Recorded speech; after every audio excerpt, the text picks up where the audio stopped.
Back on the compost shed. I'll show you what I'm doing real fast.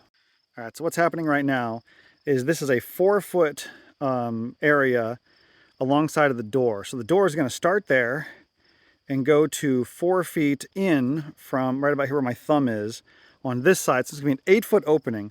I'm trying to remove this temporary board right here to get a nice 8-foot walkway to carry the rafters in there. And once this middle thing is removed, I can start grading the ground. I can get the backhoe back in here to do a little more earthwork.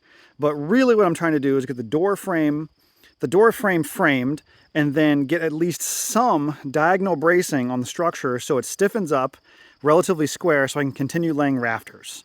I put some rafters on the building to kind of get some weight on it so that way it'll start, conforming to the way I want to bend it. I'm going to do diagonal 45s on the inside back there. I'm going to do a webbing of 245s out here and also 245s on this side. And then I can pull this off, and I should be able with a few more diagonals to hold the building square and finish the rafters. But I want to show you how I've kind of designed this. And if you look right here, oh, I'm in the sun. I've got this, oh, this is cicada, hi cicada. I got this little, I guess, collar tie, I guess I would call it, that's also going to function as a door header.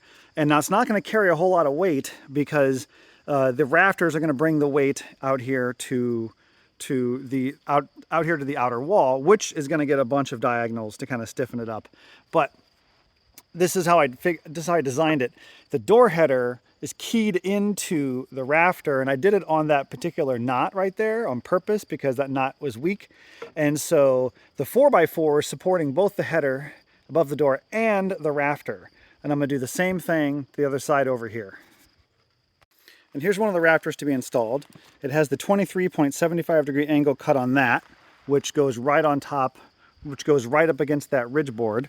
And down here, I have the angle pre-cut, and I have about 1.25 inches flat. And that flat, some people would use a dove's tail or a bird's mouth, whatever you want to call it, to kind of notch over. But I'm doing something specific because this is going to be probably clear panel or polycarbonate, and I'll show you why I'm doing it this way. Okay, so here's my rafters. Here's that little notch I was talking about, so the rafter will set tight on here and get a good bearing. But I don't want to have to put in, this screw's temporary. I don't want to have to put in a bunch of blocking, so I'm going to make the clear panel go all the way up and butt to the bottom of the roof material so I can completely seal the building without having to cut any blocking. Well, that video went really fast. Stay tuned for a bunch more.